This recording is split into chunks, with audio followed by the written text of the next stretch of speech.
Good morning, good afternoon, good evening, wherever you may be in the world. Thank you very much indeed for joining us for today's outstanding session on has the banking sector run out of options for further IT system energy savings? And we have a truly fascinating presentation to explore that subject.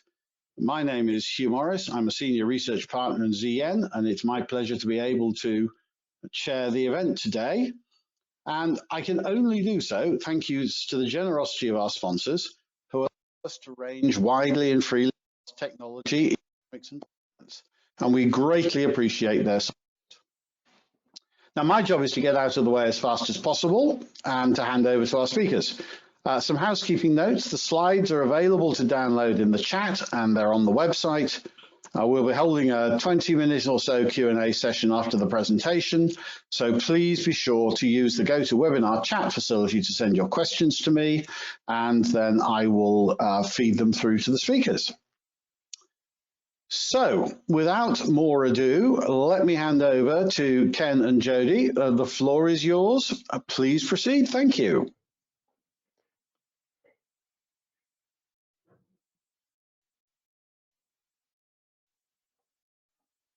Hello, good morning, good afternoon, and good evening. So today, we want to talk to you about whether the banking sector has run out of options for further IT system energy savings. Just to introduce, Sardina Systems is a cloud computing software company. We build a piece of software to enable data center operators to run facilities in an efficient manner. My name is Kenneth Tan. I'm founder of Sardina Systems, and the technology that we have in Sardina is a culmination of over 30 years of technical development and experience of myself and my team. And today we also have our friend and colleague, Jody Barton. Jody. Hi, yes. So I'm not very important to this presentation, really. I work with Sardina. I'm an advisor to the company on various levels, including corporate finance advisory. So I'll touch on some of the numbers later on in the presentation. Thank you, Jody. So, energy and carbon problem. So the objective of our talk today is to look at the problem of energy consumption, how Sardina is solving the problem, and the impact of solving the energy problem, and how you could see an average bank saving 16.5 million annually. This is simply by using resources a lot more efficiently. So, what can we definitely agree on? That we have a problem with energy and carbon. Next, we know also that we have a problem with IT infrastructure costs. Can we not just move to public cloud? Well, even our friends at Bloomberg has recently said it's clearly not the answer. So let's look at the energy problem a little bit more closely. We know that energy is expensive, and we need to improve energy efficiency. Basically, what it means is that we need to be able to do more with each unit of energy used. And in turn, carbon footprint from our IT infrastructure is linked directly to our energy consumption. And so lowering energy consumption translates to lower carbon footprint. And improving energy efficiency is good for decreasing overall IT costs, and at the same time, good for lowering carbon footprint, and it's good for environment, it's good for ESG rating, it's good for business. So now, in measuring efficiency, you may have heard of the term PUE, power usage effectiveness. The equation of PUE is basically the total power entering a data center divided by the power used to run IT equipment. This is a metric used to determine the energy efficiency of a data center. And clearly, ideal PUE is 1. And as you increase the efficiency, the PUE decreases towards 1. So where are we today? First, we know that data centers are now running at PUE nearing 1.0. They're not at 1.0, but very, very close to 1.0. But are we really already at the most optimal point? Let's look at an analogous problem. So let's consider that we have 3 adjacent hotels. And if the electricity usage in each hotel is 100% efficient, does it mean that we are optimal? Question. What about occupancy?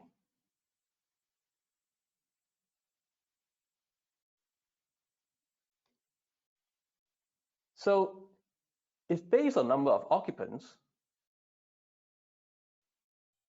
people can be placed into 2 buildings. The occupants can be placed into 2 buildings. We can therefore turn off electricity in the other 1 building, and the overall energy efficiency will be improved.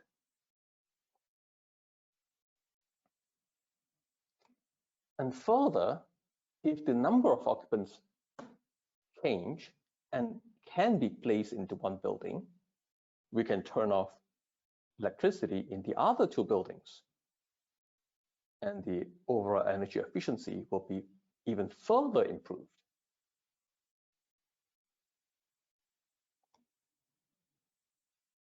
So we know, therefore, that energy consumption is most optimal when energy is not consumed. And so how does Sardina solve this problem? Well, first, what we do is that we track utilization across the system. We then calculate how to optimally pack the workload across the whole facility. This part, it's effectively solving a large-scale jigsaw puzzle problem, large-scale, high-dimensional jigsaw puzzle problem.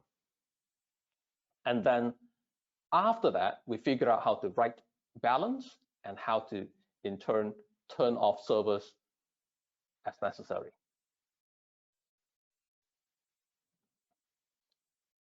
And then we repeat at a period. So Sardina's technology is in effect automatically and optimally packing workload onto several servers, packing onto as many servers as necessary, and overall improving energy efficiency by improving occupancy. And energy not consumed equals energy saved equals money saved.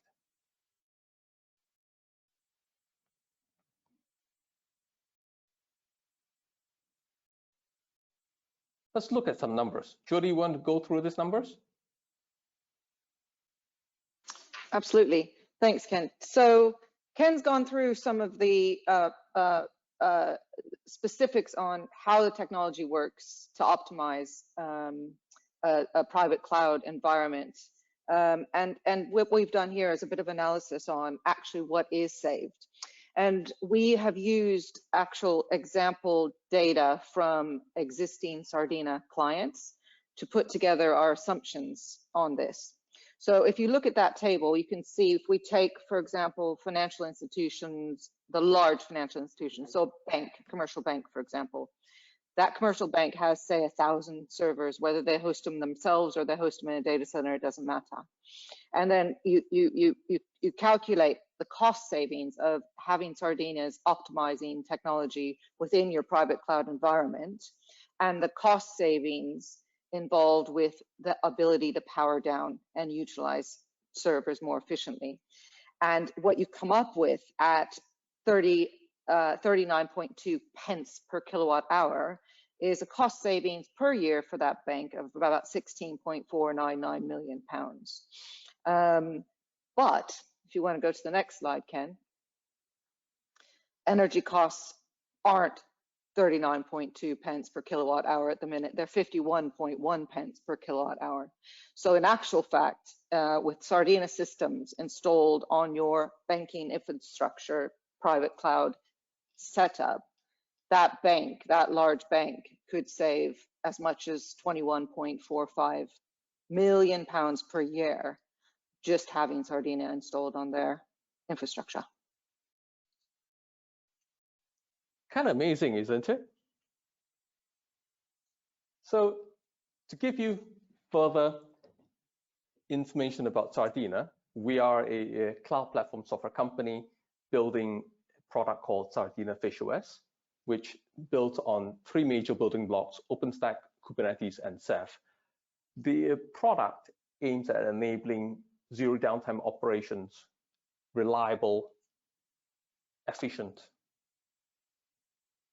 And we have today built out a team of about 40 people, very much a European-focused company.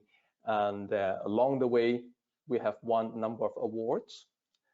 And at the bottom right, you see a panel of our partners. We're very partner-friendly in the market. The product addresses the 3 parts of the life cycle of a cloud system, from deployment into operation to upgrade. In the deploy phase, we can bring up a system very easily, very quickly. And once we enter into operations, this is really where Sardina's operations tools come to shine. One element that we have talked about earlier is in relation to our workload management system, which enables the systems to allocate the right number of servers at any moment in time to enable energy savings. We also have other tools to enable health management, capacity planning, billing, backup, etc. And 6 months after the system is deployed, there is a new release available upstream, and we are very unique in providing zero downtime upgrade. We're the first vendor in market providing zero downtime upgrade for OpenStack, and we're still the only vendor today. And this is a tweet from Mark Collier, the COO of OpenStack Foundation, commenting on our upgrader. We have a very well-traveled path to go from concept to production for our customers. We can work alongside partners in various phases, various parts of the phases, to take a customer into operation. And we've seen rapid growth, and the technology has been proven at a number of prime cloud sites. And we've had very strong install base growth with our customers. So on the right-hand side, these are some of our customer logos. They include service providers catering to large-scale government clouds, to national-scale facilities, as well as top-tier European climate facilities.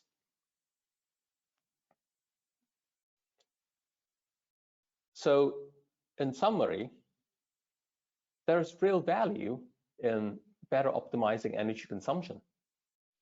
And just by optimizing system utilization, with Sardina Fish Oils, we can deliver exceeding £16.5 million in energy savings.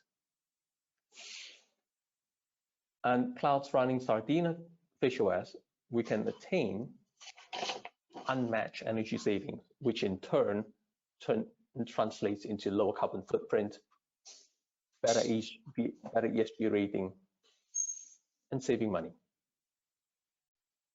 And as Jody mentioned, Sardina is currently completing an EIS round of up to £5 million. Yeah, thanks, Ken. So we started the round quite a long time ago, and delayed it during the height of the crisis as the company moved its technology team out of Ukraine. But we've now restarted, and it just so happens we're in the middle of an energy crisis, so it's quite topical being able to promote a company that helps institutions and corporates solve have an impact on some of their ESG and P&L problems. So if anybody's interested in looking at equity investments in Sardina, please feel free to get in touch. And that's it.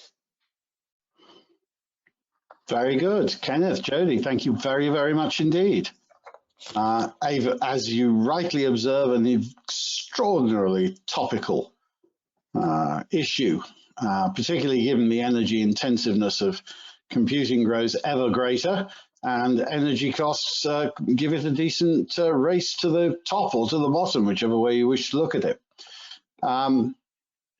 Jody, if I might just open the sort of question and answer session with a question to you, which is, as you said, you've taken a little while over this funding round, and we've seen the market for investment in technology startups blow incredibly hot and cold over the last year, 18 months. I mean, how are you finding the market in terms of bringing an exciting technology prospect to market? Now, how is the market at this current time? Yeah, Hugh, thanks. That's a very good question. I mean, it's tumultuous and hard work overall. And the reason for that really is that generally with what we do, we know exactly who we're going to go to on a given fundraise because we know what they're investing in, we know their criteria, we know what the investment committee has approved. That usually changes every year, so it's pretty easy work on our side. And obviously with the crisis after crisis after crisis, it has changed. It changes by the day, so that makes our job much harder, to be honest. But there's still a lot of dry powder out there from the pandemic with private equity. So it's still out there. A lot of it is going into existing portfolio companies since the energy crisis and the crisis in Ukraine. But there is still some out there for new equity investments. Where there is investment, but more investment is coming from the EIS and SEIS community in the UK in particular. That's very tax efficient investing program that we have in the UK.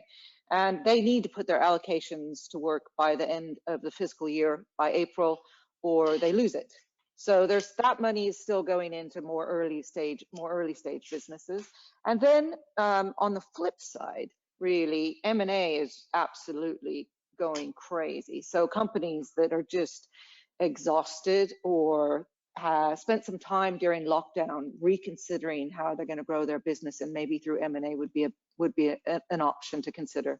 So we're finding M&A is just really is very, very active. We're doing a lot of roll-ups in various sectors, space, telecare, that sort of thing, and working pretty hard on that. But it is I mean, as you alluded to, Hugh, it is a really tough environment for everybody, and we're just having to work with the environment and work as hard as we can to get these deals away for our clients.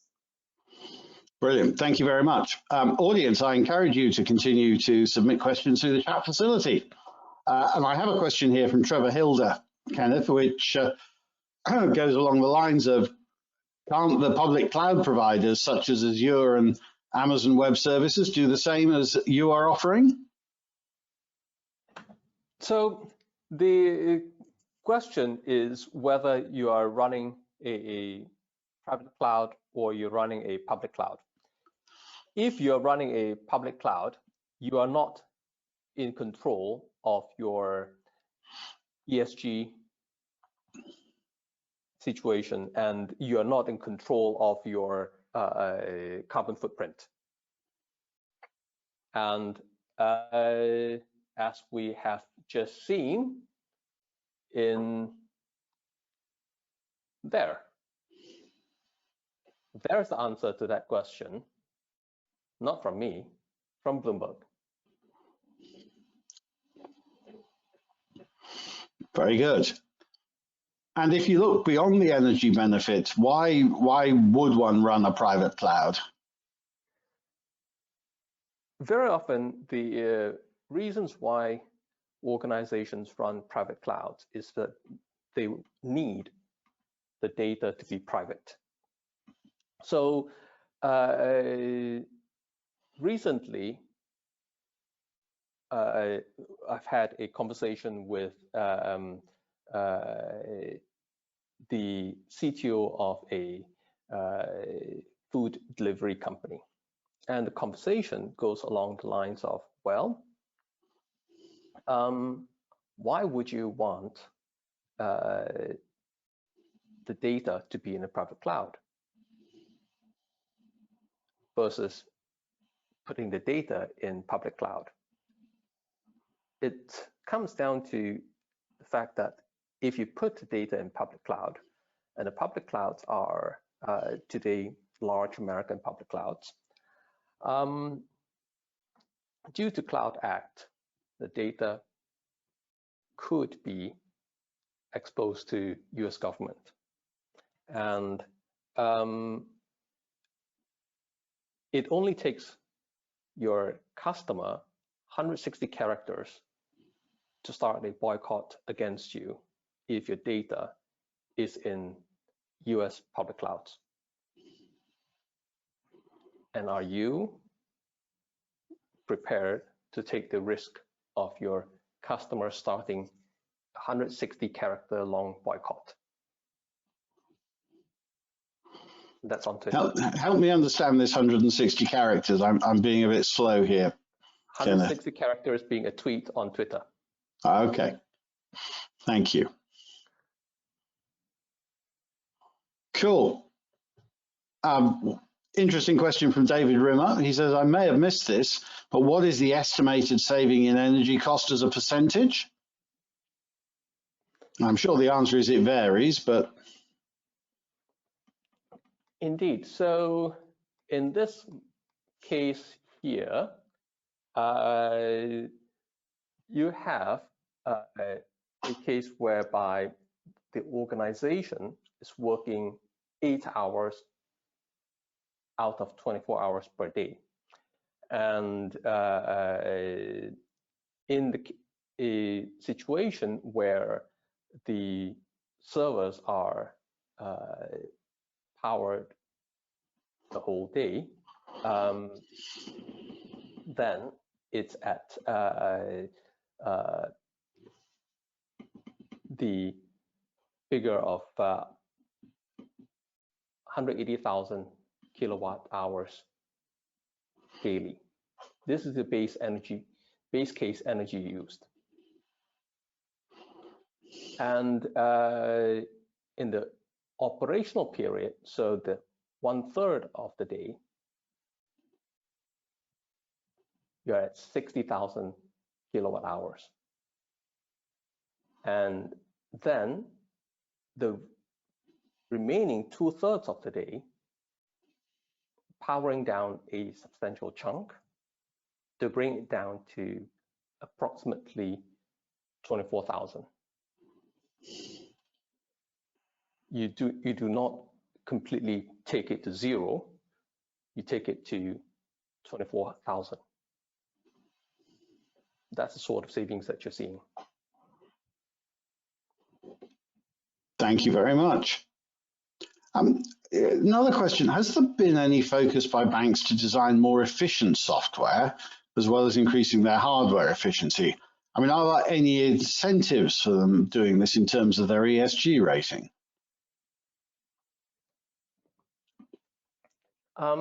So that is it's a balance between cost of better designing the software, but what Sardina is doing is that we are tracking the live resource utilization at the host level.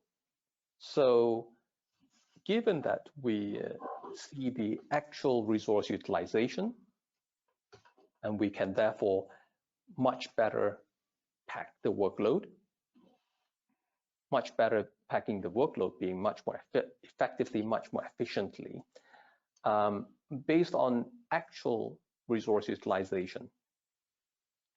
This enables the organizations to gain from the savings even without changing their software. And thereby avoiding the costs of the sort of software rewrite. That's right. That's right. Yeah. And you must have a lot of experience around this. How do people decide on whether to run private clouds?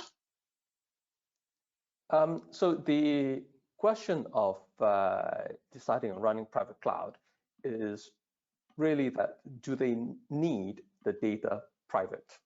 So if you have large organizations dealing with sensitive data, they will definitely benefit from running private clouds, because they gain the flexibility of private clouds as well. Sorry, they gain the flexibility of clouds, but in a private setting.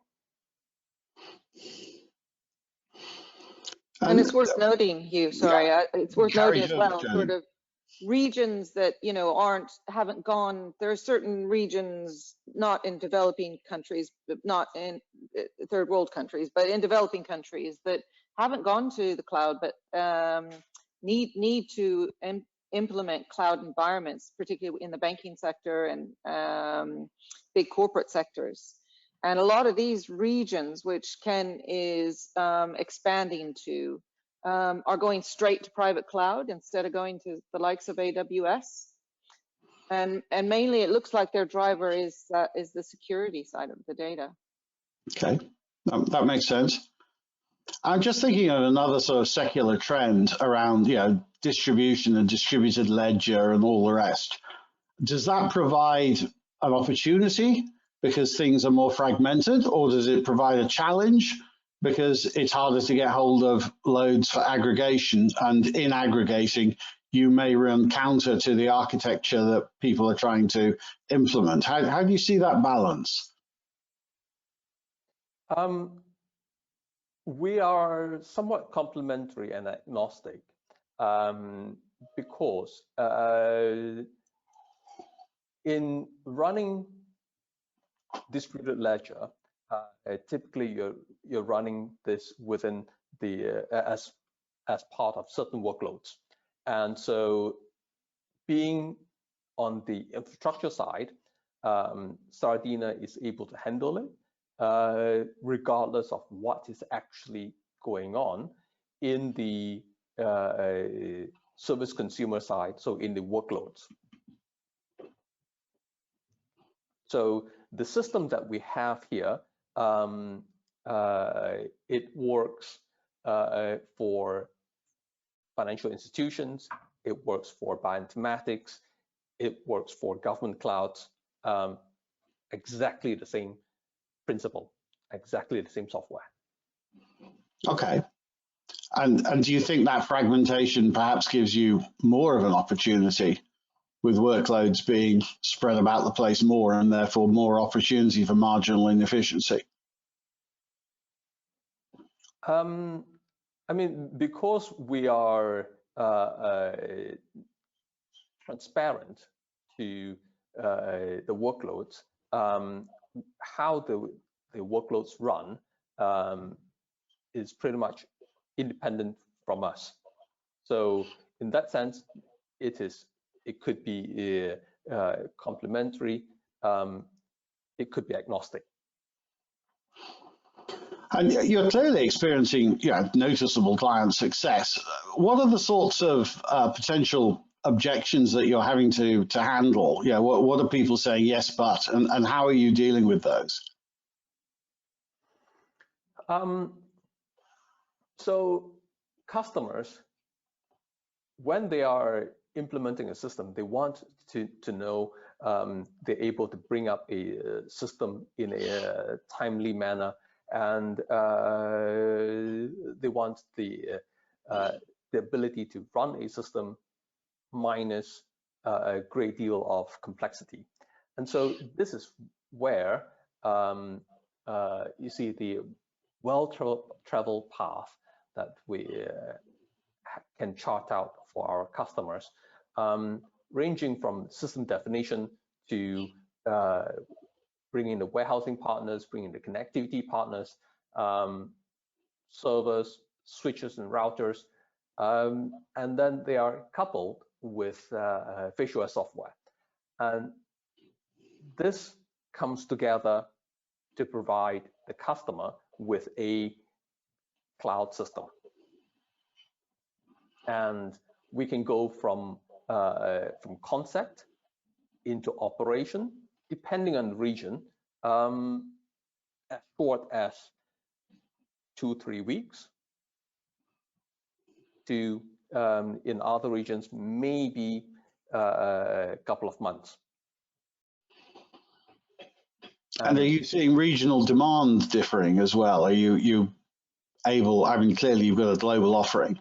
Are you seeing more traction in some regions ahead of others at this point in time? Yes, we do. Indeed, perhaps it comes at no surprise that regions that either have, for whether they are cost reasons or for privacy reasons, they are deploying private clouds. If we look at one particular region where there's certainly no American public clouds operating, China. And if anybody needs any convincing that public clouds are secure, ask the Chinese government. Who have their own way of interpreting things, yes. We quite understand. Indeed. So what has been the biggest challenge technically for you trying to get, getting this aggregation process to work? I imagine not all operating systems are particularly friendly. I imagine you've had quite a few technical challenges to overcome. So the visual software we build on OpenStack, and being OpenStack, it runs on Linux, and on a Linux system, we are able to query various parts of the system to gather the information about resource utilization of each and every VM. And by collecting data about resource utilization of each VM in this manner, it is independent of what operating system is running in the VM. It's independent of whether the customer's workload is running Kubernetes. Mm-hmm. And it is independent of what is the actual application that the customer is running. And we do this at the infrastructure level, and this taps on our earlier experience in the high-performance computing market, where we indeed have built these experience collecting metrics, collecting data about resource utilization of every process, so as to figure out how to better optimize the software. And we've taken that knowledge of data collection and apply it now in Sardina. Instead of figuring out how to write more efficient software, we built an engine to figure out how to more effectively pack the instructions effectively. Cool. Well, I know we're a tiny bit ahead of schedule, but I think I will encourage any last questions to come in, and I will ask one further one, which is, if you look ahead sort of 10 years or so, Kenneth, how do you see the world of major banking computing differing from today? Ooh, I'm not one for fortune telling. I'm a realistic person, but one thing that I could say about banking systems is that despite that there are lots of changes, one only needs to think whether it is possible to completely eliminate COBOL. That's been a live question for at least 20 years, as someone who actually programmed in COBOL 40 years ago. So there's a lot of banking systems that we want and people like me are long in the tooth and reluctant to go back and open up COBOL programs. So yeah, there is a real legacy issue there that the banking world has yet to convincingly to solve. Well, look, that has been a truly fascinating exploration of this subject. And I would like once more to thank the sponsors, because again, without the sponsors, we could not do this. I really appreciate the audience attention and the interesting questions to round out our discussion. Thank you very much indeed to all. We have some upcoming events that I commend to everybody. A couple on the 6th, a couple on the 7th. Those should also well reward your attention. And finally, Kenneth, Jody, thank you so much for your time today, and thank you for a truly enlightening session. Very much appreciated. And I wish everyone a tremendous morning, afternoon, evening, wherever you are in the world. Thank you for attending.